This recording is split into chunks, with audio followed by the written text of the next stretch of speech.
Now, the history, these two teams have played a lot, which is weird whenever you look at this. They played 14 times. The 49ers have dominated 11-3. That's the 49ers have won 3 out of the last 4. The last time the Jets won was 2016 before Shanahan showed up. We lost 23-17 in overtime. Kaepernick versus Bryce Petty, baby. That's what it was. And you look at the Jets roster: Robbie Chosen, Bilal Powell, Matt Forte, Brandon Marshall, Leonard Williams, Darrelle Revis was on that team. Yeah, it's a long time. That was the last time they beat us. Now, again, looking at the history, Aaron Rodgers is awesome. And, I want to play this clip because this is something, Nick Sorensen, the new defensive coordinator, was asked, like, how do you prepare for Aaron Rodgers? He hasn't played in a long time. You ain't got no tape on him. How do you do that? No, because we haven't seen, like, tape other than, like, you might see him throw once on TV or something when someone's at camp. But I would assume he's back to where he is, feeling great. And, his arm is his arm as long as he can move, which I would think that he can. And he's put himself in that position. He's been getting a lot of, reps at practice. I think he's been ready. I mean, he came back so fast at that point last year, I think, from that injury. So I think we're going to see his best. Here's what's crazy. Aaron Rodgers' last 300-yard game, Brock Purdy wasn't even drafted yet. He wasn't even drafted yet. It has been a long time in the NFL since Aaron Rodgers has had a good game. Does that mean that you take him lightly? No. As fans, look, it's been 3 seasons since Rodgers has been an above average quarterback. It's been that long. He's 41 years old, coming off an Achilles. What's that going to look like? We don't know. We really don't know. But for the 49ers, you have to prepare like he's Aaron Rodgers of old. You have to. Let's talk about this defense because it is good. The Jets defense is for real. Let's go through their ranks, okay? This last year's ranks out of 32 teams. And Aaron Rodgers doesn't really affect this too much. All right? 12th in points allowed, 3rd in total yards allowed. Very good. 8th in turnovers. Good. 13 in fumbles recovered. Above average. 2nd overall, 2nd best in the NFL in first downs allowed. Teams could not sustain drives against this Jets team. 4th in passing touchdowns. Can't beat them through the air. They call themselves the no-fly zone. I would argue probably the best corners in the NFL if you're looking at all 3. 8th in interceptions. 25th in rush yards. That was their kind of Achilles heel. Sorry, Aaron. They give up a lot of rush yards. They really, really did. So that's why I'm like, man, if CMC was healthy, I would definitely bet the over, but I'm staying away from it. 11th in rush touchdowns allowed, slightly above average. 11th in rush yards per rush, 4.1, slightly above average. 13th third downs, above average. 5th and 4th downs, very, very good. 7th in red zone. They're just a good team. They've lost a lot of players, though. Let's be very honest. They lost Jordan Whitehead, their starting safety. Safety's their biggest issue on defense now. They lost Bryce Huff, their best pass rusher, and they traded away John Franklin Myers. Their second, I'd probably say their third. He was kind of like their Cleveland Farrell. He was their stout run defensive end. He's gone now. Which, if you lose Bryce Huff and Jonathan Franklin Myers, that's fine because you traded for Hassan Reddick. He ain't shown up. They lost Quentin Jefferson, interior defensive tackle. So you add Hassan Reddick, but he ain't there. Then you add Javon Kinlaw. How cool is that? They add Javon Kinlaw, just an absolute beast. Here is Chris Forster, the 49ers O-line coach, talking about going against Kinlaw, who was just with us. Challenge. We get challenges every week, and Javon's another great guy, great player. Loved our time with him here. We really respect him and the job that he does. It's going to be a great challenge for whoever has to block the guy.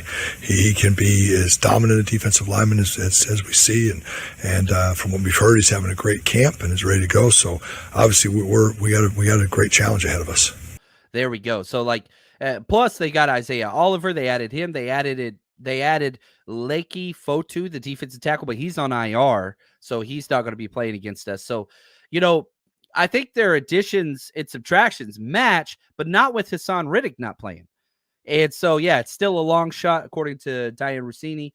I do not expect him to be playing. And yeah, he is getting penalized. It's like that $4 million a game. He's not even talking to them. And so the Jets, again, are saying, show up and we can talk. And he's saying, no, give me a new deal and I'll show up. So, like, it's kind of, it's what it is. It's what it is. Now, right here, Alberto says, but what about Jordan Mason? Shouldn't he have a game with CMC not fully healthy? Well, that's the thing. I don't know if he's not fully healthy. Is this a Shanahan ploy?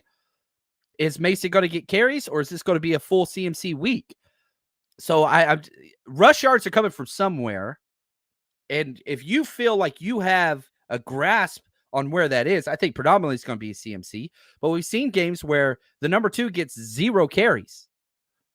Is it going to be one of those games, or is Jordan Mason going to get 8 carries?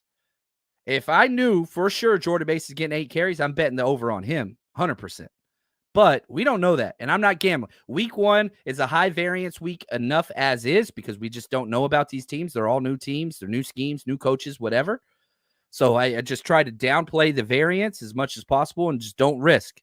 So that's just my own take. But if you feel like you know what it is, man, you jump out there, baby. Now, their defense is studs for sure. You got to talk about Sauce Gardner, back-to-back All-Pros to start his career. Definitely a top 3 corner any way you splice it. And he's not by himself. DJ Reed, ex-49er, all right? He's part of that too. Quinnen Williams. Gosh, Quinnen Williams is a beast. And, you know, here, I want to dive into this because I thought this was probably one of my favorite clips. You know, Chris Forster, our line coach, was asked, like, what's the plan against Quinnen Williams? Like, he's that good. You have to plan for this guy. He's got a low center of gravity. He's gotten bigger. Our guys were laughing the other day. He's listed at 303 pounds. I don't think he's at 303 anymore. That might have been his combine weight, but he is a load, and he plays with a great center of gravity. He plays with great energy. He's got explosion in his body. So he's one of those guys. We listed a bunch of guys the other day as to where he would rank with, you know, and I'm not going to give you the ranking between, you know, the great defensive tackles that we face, and we face a lot of them. And he's just one of those real strong and explosive guys that you don't get on quick. If you don't take care of your business, you're not recovering. He's too strong and too powerful a guy, and it makes it hard to recover. So you got to be on your business early to take care of him if you have a chance to take care of him. How did the Jets win this game? Quinnen Williams wrecks our left guard and our center. Like, and we've seen that with this left guard and this center. If that happens, that's how the Jets can win this game. That's who you have to be concerned about. And right next to it, Javon Kinlaw, who's no slouch either, coming off, you know, that playoff run was sick that he had for us. He was awesome. So we'll see. You got to add, too, C.J. Mosley, amazing linebacker. Quincy Williams was a first-team All-Pro. You could argue the 49ers have the best linebacking core in the NFL. You could also argue the Jets are number 2.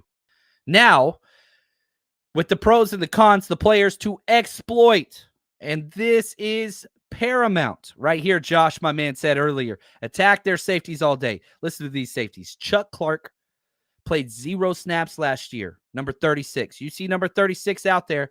Shanahan's highlighting that guy. He's been in the league for 7 years, so he's a vet.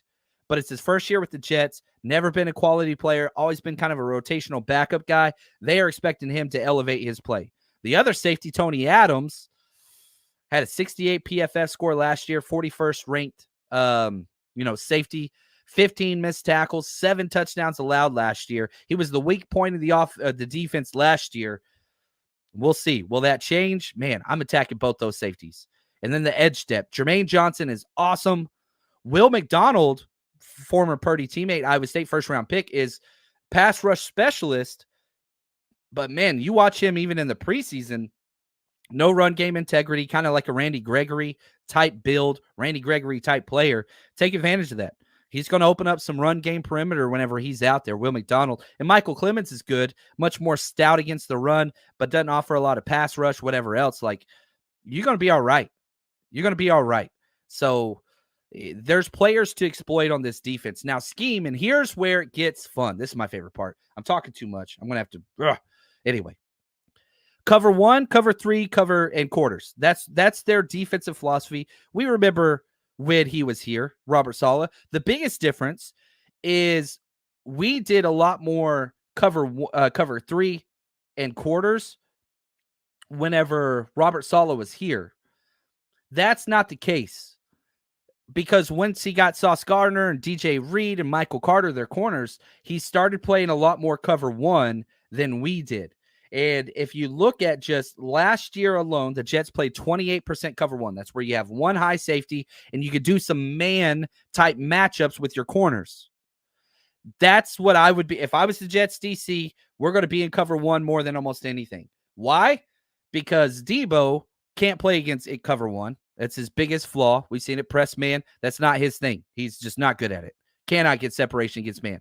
Now, Brandon Ayuk can, but Ayuk ain't been there. Ayuk ain't been there. So I would be doing a lot of cover one if I was the Jets. Their tendencies on defense, the Jets were the least blitz-heavy team in the NFL last year, right around 15% on league average. But then I went back and looked at their last 3 games versus outside zone Shanahan-esque teams, Browns, Dolphins, Texans, all running variations of Shanahan. Week 17 against the Browns last year, they blitzed 4 times. Week 15 against the Dolphins, they blitzed 3 times. Week 14 against the Texans, they blitzed 6 times. They're not going to be blitzing Purdy like crazy. Yeah, you might mix in some, and some of them would be kind of like run gap stuff, blitzes, but you'll bring 5. So I don't think you're going to be getting a whole lot of that. So it's going to be, we know Robert Saleh.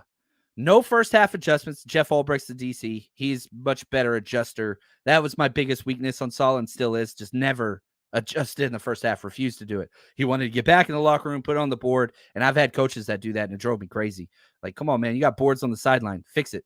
But anyway, we'll see. Now, let's transition.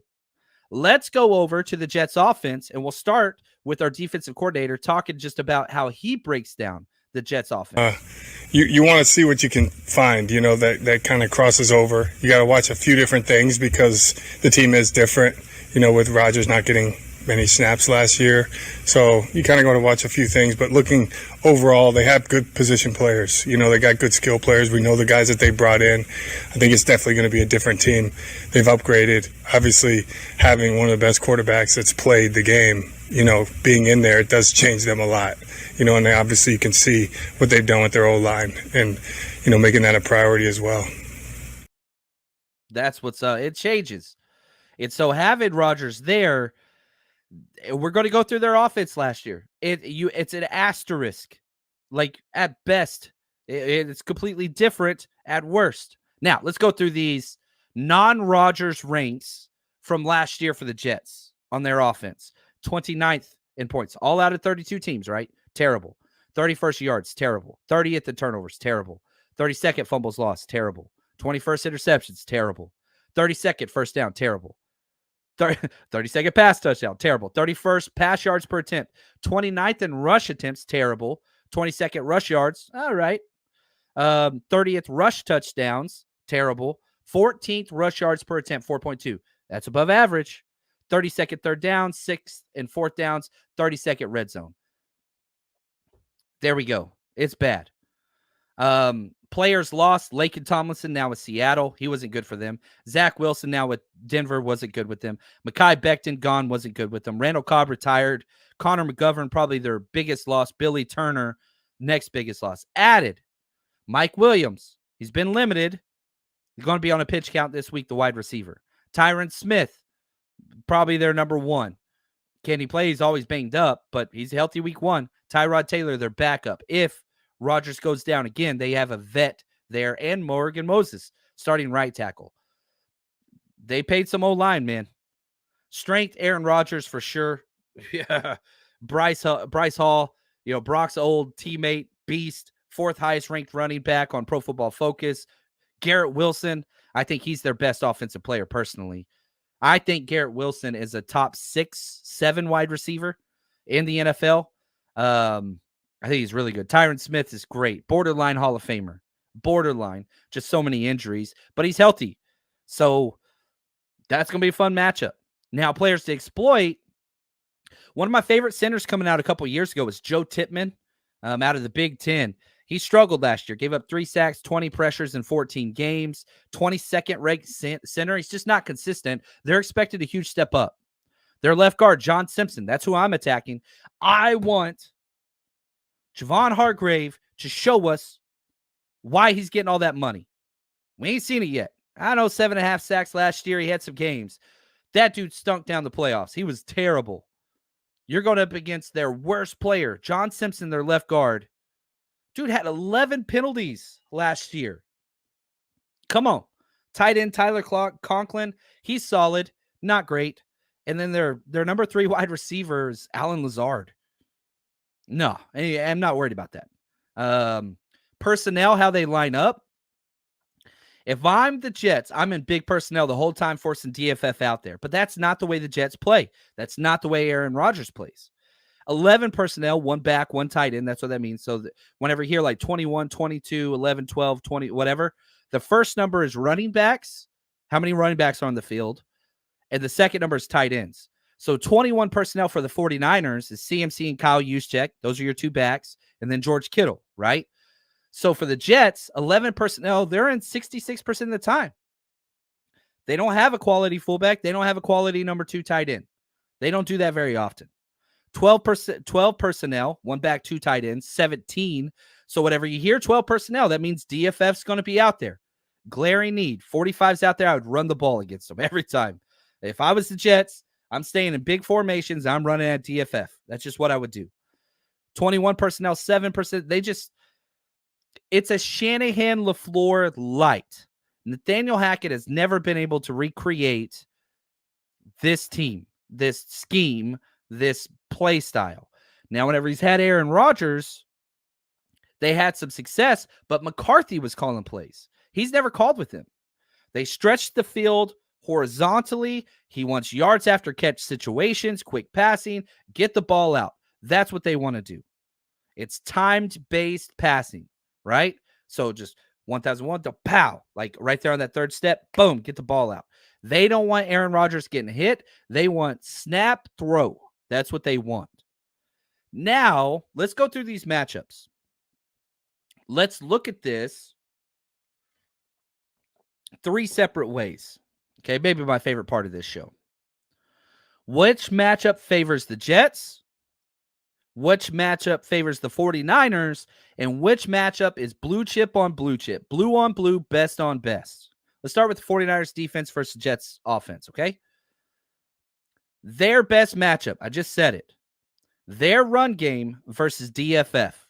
Whenever we're in big personnel, our base package, 4-3, 4 down linemen, 3 linebackers, we'll do that against 12, 21, and 22 personnel. When you see 45 out there, John Chapman's going to be in that stadium holding his breath. That scares me. It terrifies me, in fact. If not that, Nick Sorensen came out and said, Isaac Yiadom, he's going to be our number 3, which I have a lot of confidence in. He's our number 3 corner. So whenever they're in nickel package or 11, and we're in our nickel, 1 running back, 1 tight end, we're going to have Demo in the slot. We're going to have Charvarius Ward out wide. And we're going to have Isaac Yiadom out wide. That's what they've been showing since day 1 in camp. Yiadom versus Garrett Wilson scares me. Now, Garrett Wilson versus anybody scares me, to be honest with you. And we're going to be a nickel 69% of the time. Nice. Those are my 2 concerns. So base, I'm watching DFF. I'm concerned about the run. Nickel, I'm concerned about Yiadom versus the pass. He had a great year last year. And to finally have a number 3 corner that could play, that's awesome. But Yiadom against Garrett Wilson, I don't like. My favorite matchup for us, Javon Hargrave versus John Simpson, their left guard. Hargrave, time to show up, man. Come on. Like, if Hargrave has the same year he had last year, he's cut after this year. There's no way he's going to year 3 of his contract. He got to step up.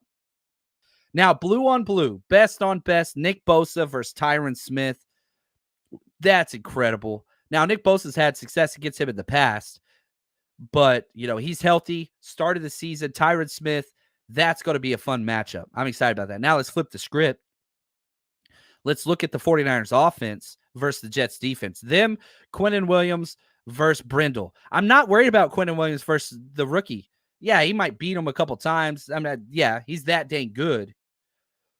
But Quinnen Williams versus Brindle, that strong power versus a guy that can't anchor. That's my concern. Quinnen Williams lining up in that 3 technique, outside shade of the guard, stunting through the A-gap, terrifies me. That is, yeah, it's rough. Steve-O, real quick. He goes, can Bosa get off a chip block? The wide nine's hard because you're getting hit from the outside and then the guy set up. That's difficult. And whenever you're a team like the Jets that are a precision, quick, timing-paced offense, it's catch, 1-2, throw, right? That's the whole design. I wish the 49ers chipped twice as much as we do on offense. But yeah, that chip, that's what, if I was playing the Niners, I'd do it every play, every single play. And if I was the Niners coach on offense, I would be chipping every single play. Even whenever I played against non-great defensive ends, I just don't know why teams don't do it every time. I digress. Now, our favorite matchup, George Kittle or Christian McCaffrey gets those safeties in the passing game. Oh, isolate. Come out in, 21 personnel with Kyle Juszczyk and, Christian McCaffrey, Kittle, motion out to your empty sets. Oh, that's what I want to see. I want Kittle and CMC against safeties in the passing game. And then you've got to force, you've got to force those matchups. Shanahan, I guarantee you, he's got like 7 or 8 plays where he's like, okay, how do I do with all my motions? How do I get the safety on Kittle? How do I get the safety on CMC? And we're going to see it. All those double motions across and empty sets. Shanahan going to be cooking. And anytime Shanahan goes against one of his disciples, he shows them who's the boss. I expect that. Now, Jeff Ulbrich is not Shanahan. He's never coached under him, but Saleh has. I'm telling you. And I'll tell you this, too. I know Shanahan, he's probably more excited to show that he's a better play caller than Nathaniel Hackett than he is in showing up Robert Saleh. I don't think, does that make sense? Like, he wants to show, like, look, this is how you call plays. You know what I'm talking about? And so Hackett, I think, is the worst play caller in the NFL. I do believe that. And Shanahan, I don't care if you hate Shanahan. He's the top 3 play caller. Like, nobody disagrees with that. Like, worst case scenario, you might have him 4, even if you hate him. Yeah, right here, Debster. Daddy Shanahan. I love it. That's awesome. So, blue chip, Ayuk versus Sauce. Now, it stinks that Ayuk hasn't been practicing that much, or Christian McCaffrey versus those linebackers, Quincy Williams or CJ Mosley. Like, those some heavyweight bouts right there, man. And I want to see Ayuk versus Sauce. I really, really do. That's going to be fun. Cover 1, Ayuk versus Sauce. Oh, that's going to be fun. That's going to be fun. Filthy Casual says, Andy Reid disagrees. I don't think so. I guarantee you Andy Reid considers Shanahan a top 3 offensive guy. I guarantee he does. Now, if you have Andy Reid ahead of Kyle Shanahan, yeah, that's cool. But I said top 3 or 4. Like, that's 1. All right, cool. Now you're at 2. You want to put McVay there? Cool. Ben Johnson 3, maybe? Nah, I ain't doing that. But he's up there. Like, it don't matter. Anyway, let's talk injuries. 49ers got a lot more than the Jets do. If we're just looking at limited, Talanoa Hufanga, limited. Christian McCaffrey, limited. Aaron Banks, limited. Isaac Guerrero, limited. Juwan Jennings, limited. That's 5 guys that are still limited in practice. And we had 2 guys out. D. Winters and Yetur Gross-Matos. Yetur Gross-Matos is probably the biggest one out of all those. We have no defensive end depth. Sam Aquino is definitely going to be getting called up. Now, you look at the Jets. Gosh, they've got everybody. The only guy they don't have is Wes Schweitzer, who's a backup guard, not even mixed into their rotation. I doubt he plays, but Hassan Reddick still hasn't showed up. And I want to give props to Diane Rossini of The Athletic. She does great work. Just started a new podcast called Scoop City. Obviously, they're not promoting me. One of my new favorite NFL podcasts, her and Chase Daniels, really, really good. But she just put out an article, and she said that, latest on Hassan Reddick's thing. The quote is, quote, mindset that he will die on this sword. He's not playing without a new deal. Now, they'll see. The Jets' whole thing have said, quote, show up, then we'll talk, end quote. He's not doing that. She did say, however, in this article that there is a long shot that he could show up and play, but it is exactly that. It is a long shot. Yeah. And Ed, McCaffrey's fine, guys.